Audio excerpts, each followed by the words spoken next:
नमस्कार श्रोते हो, रेडिओ जयंतच्या आनंदी कट्ट्यावर मी अनुराधा आपण सर्वांचं मनपूर्वक स्वागत करते. श्रोते हो, आपल्यातला अहंकार हा खूप मोठा दुर्गुण आहे हे आपल्या प्रत्येकाला माहिती असतं. पण तरी सुद्धा कधी ना कधी हा अहंकार डोकं वर काढतोच आणि या अहंकारामुळे आपली नाती, होणारी कामं ही सगळी फिसकटतात. असं जरी झालं असलं तरी सुद्धा हा अहंकार इतका आपल्या मनावर हावी झालेला असतो ना, आपण तो सोडत नाही किंवा तो आपल्याला घट्ट धरून ठेवतो की त्याचे पाश आपल्याला सोडवत नाही. पण हाच अहंकार जर गळून पडलात तर खरंच आयुष्यात आलेली माणसं, आपली नाती सगळं किती सहज आणि सुंदर होतं. अशाच आशयाचा आहे आजचा आनंदी कट्टा. ऐकूया. खूप दिवसांनी छान गाढ झोप लागली.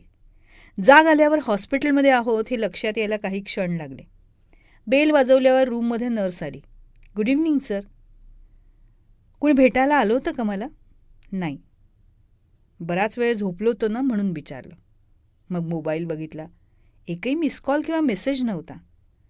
आता कसं वाटतंय? नर्स म्हणाली. फार बोर झाले. 3 दिवसात ते पिऊन काका सोडून तर भेटायला दुसरं कोणीच कसं नाही आलं हो तुम्हाला? सगळे बिझी असतील. अहो पण आपलं माणूस म्हणून काही काळजी आहे की नाही? नर्स बोलत होत्या. पण मी काहीच उत्तर दिलं नाही. सॉरी, मी जरा जास्तच बोलले, नर्स म्हणाली. पण जे बोललात ते खरं बोललात. ब्लड प्रेशर तपासताना 2-3 वेळा सॉरी म्हणून त्या नर्स निघून गेल्या. त्यांनी सहजपणे म्हटलेलं अगदी खोलवर लागलं. 2 शब्द बोलायला, विचारपूस करायला, हक्काचं, प्रेमाचं कुणीच नाही. खूप वाईट वाटलं. डोळे भरून आले. भर ओसरल्यावर बाहीनं डोळे पुसले. डोक्यात विचारांचा पंखा गरागरा फिरायला लागला. अस्वस्थता वाढली.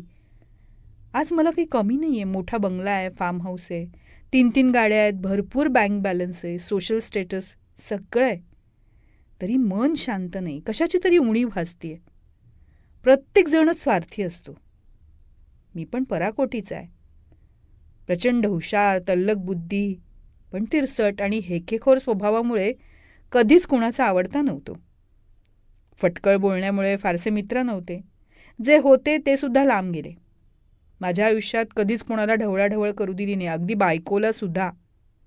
तिला नेहमीच ठराविक अंतरावर ठेवलं.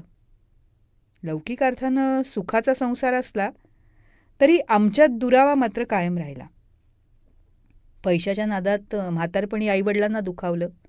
मोठ्या भावाला फसवून वडिलोपार्जित संपत्ती नावावर करून घेतली. एवढं सगळं करून काय मिळवलं? तर अफाट पैसा आणि त्याबरोबर विकृत समाधान आणि टोचणारं एकटेपण. विचारांची वावटळ डोक्यात उठली होती. स्वतःचा खूप राग आला. मन मोकळं करायची इच्छा झाली. बायकोला फोन केला, पण उगीच डिस्टर्ब करू नकोस, काही हवं असेल तर मेसेज कर असं सांगत तिनं फोन कट केला. तारुण्याच्या धुंदीतल्या मुलांशी बोलायचा तर प्रश्नच नव्हता. फोन नंबर बघताना दादाच्या नंबरवर नजर स्थिरावली. पुन्हा आठवणींची गर्दी. दादाचा नंबर डायल केला पण लगेच कट केला. कारण आमच्यातला अबोला. 3 वर्षांपूर्वी आमच्यात कडाक्याचं भांडण झालं.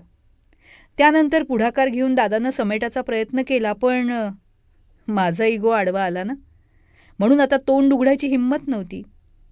तरी पण बोलावंसं वाटत होतं. शेवटी धाडस करून नंबर डायल केला आणि डोळे गच्च मिटले. तोच दादाचा आवाज. दादा, मी बोलतोय. अजून नंबर डिलीट केलेला नाही?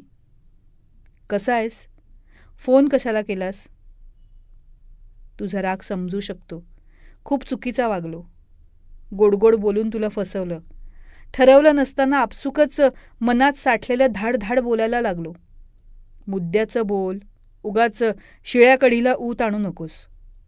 आपल्यात आता काही शिल्लक राहिलेलं नाही. दादा, इतकं तोडून नको रे बोलूस. मी तर फक्त बोललोय. तू तर पैशाच्या नादानं भरकटलो होतो. चुकलो मी. एकदम फोन का केलास? सगळ्या वाटण्या झाल्यात, आता काहीच शिल्लक नाही. मला माफ कर. पण पलीकडून काहीच उत्तर आलं नाही. दादा ऐकतोय? माझ्याकडनं डोंगरा एवढ्या चुका झाल्या आहेत रे. मुद्द्याचं बोल. दादा झालं गेलं विसरून जा. ठीक आहे, दादा कोरडेपणानं बोलला. पण मी मात्र प्रचंड भावूक झालो होतो. झालं असेल तर फोन ठेवतो. आज सगळं काही आहे आणि नाही. काय ते स्पष्ट बोल. दादा मी हॉस्पिटलमध्ये एकटा पडलोय. का? काय झालं? दादाचा आवाज एकदम कापरा झाला. बीपी वाढलाय, चक्कर आली म्हणून भरती झालोय. डॉक्टरांनी आराम करायला सांगितले. सोबत कोण आहे तुझ्या?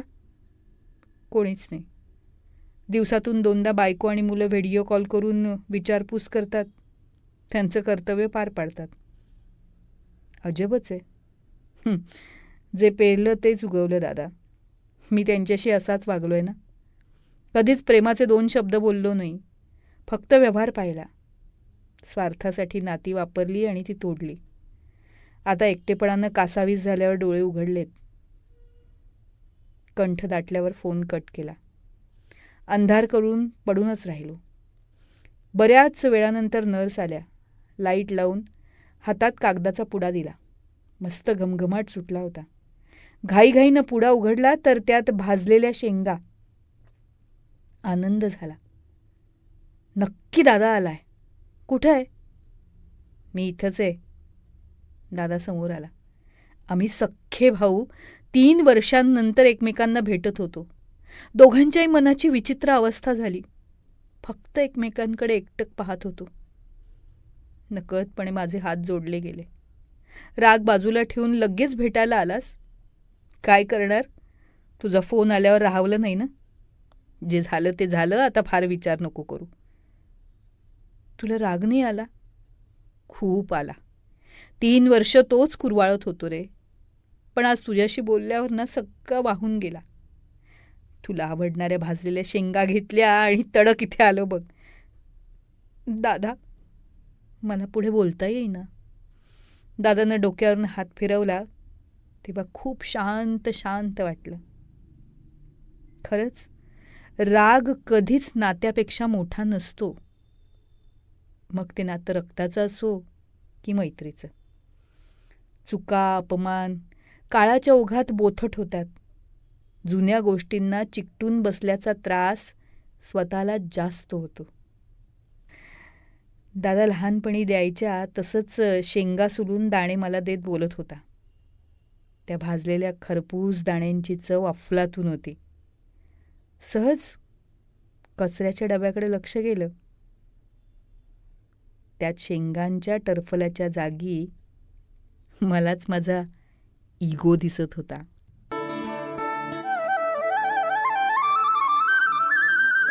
तेव्हा श्रोते हो, हा होता आनंदी कट्ट्यावरचा आजचा सुंदर विचार. तुम्हाला तो कसा वाटला याविषयीची तुमची कमेंट बॉक्समध्ये नक्की लिहा.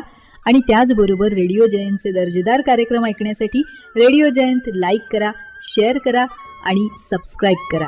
रेडिओ जयंतचं सबस्क्रिप्शन फ्री आहे. आणि त्याचबरोबर नोटिफिकेशनसाठी बेल आयकॉनवर क्लिक करायला सुद्धा विसरू नका.